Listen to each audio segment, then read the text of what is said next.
Assalamualaikum warahmatullahi wabarakatuh. Sahabat Inspira yang dirahmati Allah Subhanahu wa taala. Pasangan hidup kita itu adalah ayat-ayat Allah bagi kita. Wa min ayatihi an khalaqalakum min anfusikum azwaja litaskunu ilaiha. Jika bersama pasangan hidup kita ini, semakin lama kehidupan perjalanan rumah tangga yang kita jalani, kita lakoni, itu akan semakin membuat hubungan kita dan Allah Subhanahu wa taala semakin dekat. Tidak hanya dekat dengan pasangan hidup kita, tidak hanya dekat dengan anggota keluarga kita yang lain, anak-anak yang lahir di kemudian hari, tapi juga membuat kita semakin dekat dengan Allah Subhanahu wa taala. Sehingga pernikahan itu menjadi proyek bersama, satu tim untuk membangun hubungan kedekatan dengan Allah Subhanahu wa taala. Kalau setiap rumah tangga muslim betul-betul menjaga, punya komitmen dalam kehidupan keluarga atau rumah tangganya untuk taat kepada syariat Allah, maka semakin mudah bagi mereka untuk menjalani kehidupan keluarga atau rumah tangganya. Karena sekali lagi, seluruh rangkaian aktivitas kegiatan yang mereka lakukan bersama dalam kehidupan keluarga atau rumah tangga itu dinamai ibadah kepada Allah Subhanahu wa taala, dinamai untuk mendapatkan ridha Allah Subhanahu wa taala. Ada satu ayat dalam surat Al-An'am ayat 125 di mana Allah Subhanahu wa taala berfirman, "Wa may yuridillahu ayyahdiyahu yashrah sadrahu lil Islam wa may yurid ayyudillahu yas'al sadrahu daikan harajan ka'annam yas'adu fis sama kadzalika yas'al wa uridsa alladziina la yu'minun." Barang siapa ayat yang Allah menghendaki baginya adalah kebaikan untuk mendapatkan petunjuk, niscaya dia Allah akan melapangkan dadanya untuk memeluk Islam, untuk menerima Islam, untuk menerima syariat Islam, untuk mengikuti petunjuk-petunjuk Allah dan Rasulnya yang berupa syariat Islam. Dan barang siapa yang dikehendaki oleh Allah kesesatannya, niscaya Allah akan menjadikan dadanya sesak lagi, sempit, seperti naik ke atas langit, seolah-olah ia mendaki ke atas langit. Begitulah Allah menimpakan siksa kepada mereka, orang-orang yang tidak beriman. Saya akan mencoba membawakan ini dalam konteks kehidupan keluarga atau rumah tangga, di mana ketika ayat ini sampai di hadapan para sahabat, kemudian para sahabat bertanya kepada Rasulullah Shallallahu Alaihi Wasallam, "Kaifa yashrah sadrahu ya Rasulullah?" Apakah yang dimaksudkan dengan dilapangkan dadanya itu ya Rasulullah? Rasulullah kemudian menjawab, "Idza dakhala nurul qalba insaraha wan fasah." Apabila cahaya masuk ke dalam hatinya, hatinya itu menjadi lapang, hatinya itu menjadi terbuka, hati itu menjadi mudah untuk menerima kebaikan, hati itu menjadi mudah untuk menerima petunjuk. Qalu halau alamat. Apakah ada tanda-tandanya ya Rasulullah? Naam, lahu salah satu alamat, ada 3 tanda-tandanya. Yang pertama, al-inabatu ila daril khulud wa tajafi an daril ghurur. Yang kedua dan ketiga, wa ta'khublil maut qabla liqa'il maut, siap mati sebelum mati. Ketiga hal ini harusnya menjadi visi dalam kehidupan kita berkeluarga atau berumah tangga, di mana visi dalam kehidupan keluarga atau rumah tangga itu condong kepada al-inabatu darul khulud, condong kepada kampung halaman yang kekal dan abadi. Maka seorang suami akan betul-betul menjalankan visi berkeluarga atau rumah tangga adalah sebagaimana surat At-Tahrim ayat 6, ya ayyuhalladzina amanu qu anfusakum wa ahlikum naran.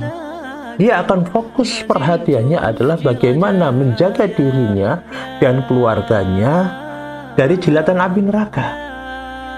Di sinilah letaknya, berpandu kepada ilmu, kemudian juga tunduk kepada syariat Allah Subhanahu wa taala. Mereka tidak akan, seorang kepala rumah tangga tidak akan membiarkan adanya kemaksiatan di dalam rumahnya. Bagaimana di sebuah istana yang menjadi kekuasaan dirinya, dia membiarkan maaf, misalkan anak dibiarkan tidak sholat, maaf, dibiarkan anak melakukan perbuatan yang tidak diridhai oleh Allah Subhanahu wa taala. Kalau dia betul-betul fokus untuk menjaga keluarganya, dia akan berusaha cegah untuk itu. Tentu seorang kepala rumah tangga juga tidak membiarkan kehidupan rumah tangganya, keluarga itu sekedar mengalir sambil jalan, enggak, tapi kemudian dia juga membimbing keluarganya itu. Ada majelis ilmu bersama mereka dengan istri dan anak-anaknya, ada nasihat-nasihat yang disampaikan, begitu seterusnya. Yang kedua adalah watajafi andaril gurur, Dunia itu tidak akan pernah memperdaya dia. Karena apa? Mereka sadar sesadar-sadarnya bahwasanya kehidupannya di dunia ini adalah kehidupan antara. Yang mereka ingin capai adalah bagaimana pertemuan mereka nanti di yaumul akhir, di kehidupan akhirat, di jannahnya Allah Subhanahu wa taala. Maka bukan capaian-capaian materi semata yang mereka inginkan dari keluarga ini, apakah berkenaan dengan tingginya jenjang pendidikan atau berapa panjangnya titel gelar yang bisa diraih, bukan semata-mata kendaraan terbaru apa yang bisa dimasukkan ke dalam garasi, bukan seberapa besar, luas dan megahnya bangunan rumah, tetapi karena watajafi andaril gurur, dia tahu bahwa dunia ini akan ia tinggalkan. Justru dunia ini akan ia jadikan bagaimana dengan fasilitas-fasilitas yang diberikan Allah, yang diamanahkan kepada mereka, itu membuat mereka dalam kehidupan keluarga atau rumah tangganya itu menjadi semakin dekat dengan Allah Subhanahu wa taala, membantu yang kekurangan, menyambangi kerabatnya yang membutuhkan bantuan atau uluran tangan. Begitu seterusnya. Ya ayyuhan nas inna wa'dallahi haq wa la taghurrannakumul hayatud dunya wa la yaghurrannakum billail gharur. Janji Allah itu hak, surga neraka itu hak, yaumul akhir itu hak, hidup dan mati itu hak. Maka jangan sampai dunia itu memperdayai kalian, jangan sampai setan yang pandai menipu itu memperdayai kalian. Yang ketiga, wa takhlul maut qabla liqa'il maut. Keluarga atau rumah tangga itu dihadirkan tidak lain adalah bahwa kematian itu akan sampai kepada kita semuanya. Apakah suami dulu ataukah istri dulu, apakah orang tua dulu ataukah anak dulu. Tapi bagaimana kehidupan itu diperjalankan setelah kematian, tentu saja mereka punya harapan untuk bisa dipertemukan kembali di kehidupan akhirat dalam keadaan yang lebih baik, di mana tidak akan pernah ada rasa lelah dan takut, tidak ada yang namanya kecemasan dan kerisauan, tetapi yang ada adalah kebahagiaan yang abadi. Semoga kita bisa fokus kepada tiga hal ini: al-inabatu ila daril khulud, wa tajafi an daril ghurur, wa takhablil mauti qabla liqa'il maut dalam kehidupan rumah tangga itu.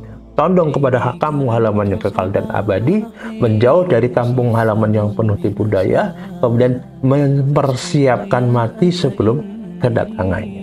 Hari-hari yang kita jalani bersama keluarga itu adalah bagaimana kita melakukan persiapan yang cukup dan memadai ketika kematian itu datang, bukan menjadi